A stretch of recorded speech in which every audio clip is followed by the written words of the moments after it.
Today we're going to talk about the decade gone by.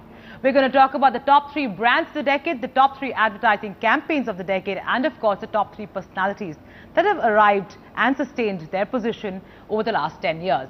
So let's not waste any more time and get the show on the road, and let's start with the top 3 brands that are the most successful and are still very fresh in everybody's mind.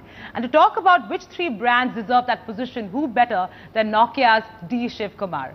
Thank you so much for joining us, Shiv. It's really a pleasure to have you on the show. Wonderful to meet you, Sonali. Which is the first brand you nominate as the brand of the decade? The decade gone by has seen India blossom, and we've become more global than ever in the way we are ranked, in the way we are measured. The first brand I picked is Fevicol, and there's a reason why I picked Fevicol. Fevicol, for those of the viewers who don't know, is a 50-year-old brand. It started in 1959. Currently available in about 50 countries. What's great to my mind about Fevicol is the advertising which has been done over the last decade, which has really given the brand absolute pricing premium, great market share, and made it an integral part of the fabric of society. It's quite likely that many people haven't used Fevicol. Because it is sold to carpenters, it's sold to somebody else, etc. But it's as if the whole country has embraced that brand as our own brand. Right. And the reason it does that is it gives you a slice of life of India in a nice, fun way. Whether it was Bob Christo and the chair, whether it is the shadow, whether it's the bus. You can think of so many aspects of Fevicol. So, Shiv, on that note, let's take a look at what the brand's all about and the evolution of Fevicol throughout the years. It was a category that nobody apart from carpenters was interested in. As far as advertising was concerned, there was no way a glue ad would stick in the viewer's memory. But that's all history. They focused on building their brand in every consumer's mind. From meeting carpenters, gifting them design books and forming support systems, they did all they could for the carpenter community. We get at least 10 letters from around India, from all kinds of people, from housewives to professors and universities, on a Fevicol idea that they have.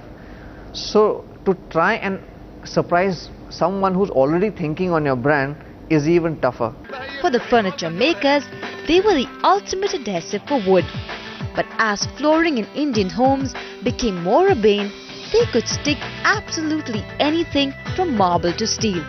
Consistent quality, widespread distribution networks, excellent customer relations and award-winning advertising have made them the brand of the decade.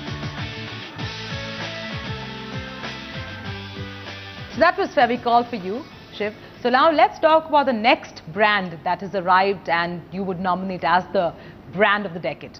For me, the brand is Airtel. If you go back exactly a decade, in the year 2000, India had less than 5 million subscribers.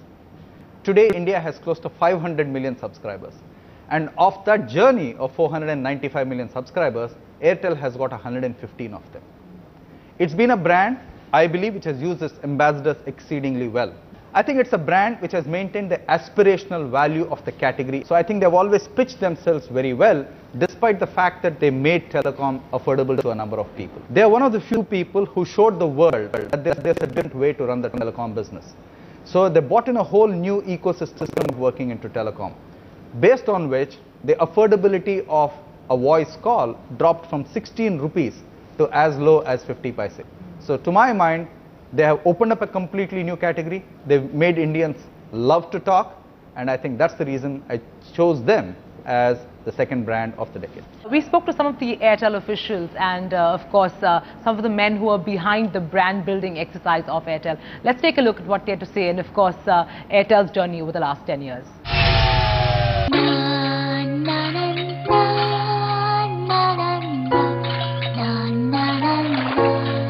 Established in 1995, Bharti Airtel has grown tremendously year on year under founder Sunil Mittal's leadership.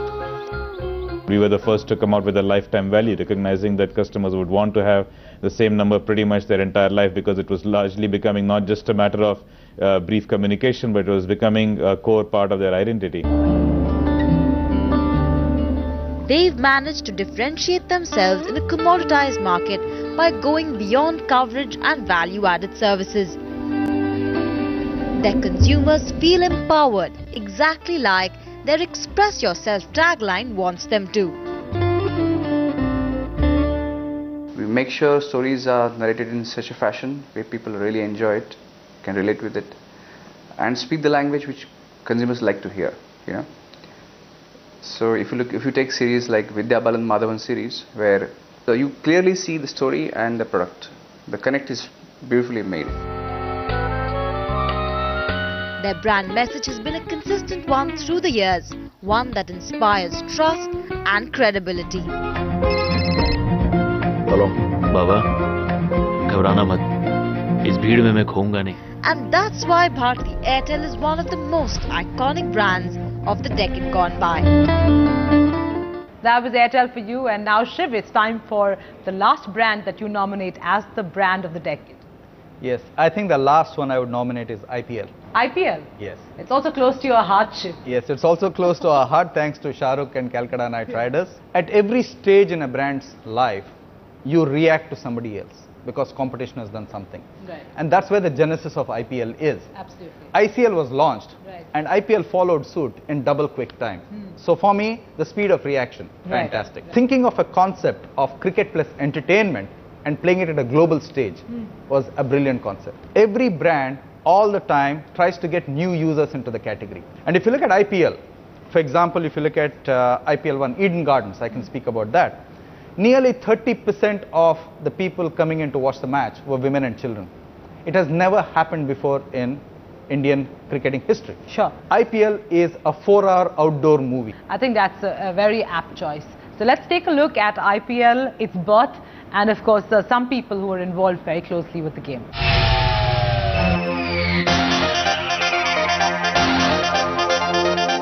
While Bollywood may not have had a good run in 2009, there are other blockbuster entertainers that emerged in the last decade, the biggest one being the Indian Premier League. We got to listen to the consumer. You got to listen to the fan. We believe consumer time is at a premium today. They have a limited amount of time to spend and the money to spend, and they will choose whatever that entertains them best. And T20 form was actually competing with the world of Hollywood and Bollywood movies. Bollywood stars, bidding, dancing girls and lots of cricketing action. It couldn't get better than that. Well, I was a very early believer in this, way before even the teams were created or the owners were sought or things that happened. It is something that was sort of waiting to happen, and it has taken the country by storm because it has everything in it that makes a brand very appealing. We wanted to build a certain level of polarization amongst fans, because they're all used to supporting Team India and they'll continue to support Team India. But here was an opportunity for my city, my team. Lalit Modi turned out to be quite a marketer, giving people just what they wanted and in turn creating a very sustainable business model. The Premier League has only upped its premium and at the end of it all emerged as one of the top brands of the last 10 years.